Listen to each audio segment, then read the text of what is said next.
The other day I was thinking about this, that wisdom always produces fruit. You know, wisdom is something that brings us fruit. And people have heard me talk for a long time about wisdom and fear, that a lot of people call it wisdom not to do something. But really, what that is, it's cloaked as fear. It's fear cloaked as wisdom. And it doesn't bring fruit. It just allows somebody to sit back and not do the things that God may be calling them to do. So I pray when I have difficult circumstances, and I don't mind saying this. I am somebody who sleeps very, very well. I My wife will tell you that when I say I'm going to take that nap in the middle of the day, I'm out like a light, usually within a couple of minutes. I wake up 5 to 10 minutes later and I'm on the road again.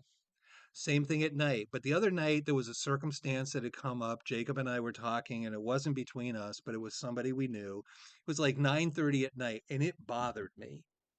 And so it bothered me so much that it was well after 2 o'clock when I finally fell asleep. And it was right before 4 o'clock when I got out of bed.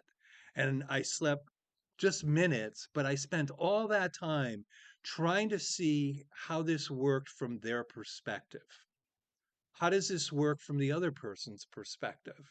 What do we do with this? What am I going to do if I end up in the middle of this circumstance? Which oftentimes I do end up in the middle of those circumstances. So I said to God, I go, I really want to be grounded in this. And I really want to be focused on who you are in the midst of this circumstance.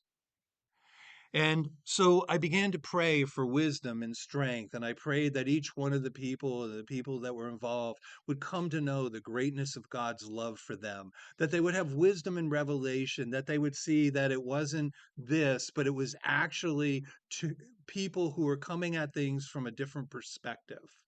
Said no one ever. We talk about two sides of the same coin, but there's a reality to that. My wife and I oftentimes arrive at the same conclusion, but we do not approach it the same way. So we pray for wisdom and strength. So, who is it in your life that's really difficult to deal with? Are you praying for that person? I mean, I'm the guy who used to pray, you know what, God? You can deliver me from evil and just take them right out of my life. I'm not going to lie to you. That's how I used to pray. When Tina and I would have an argument, she will tell you that I'd walk in my room and go, God, you know what?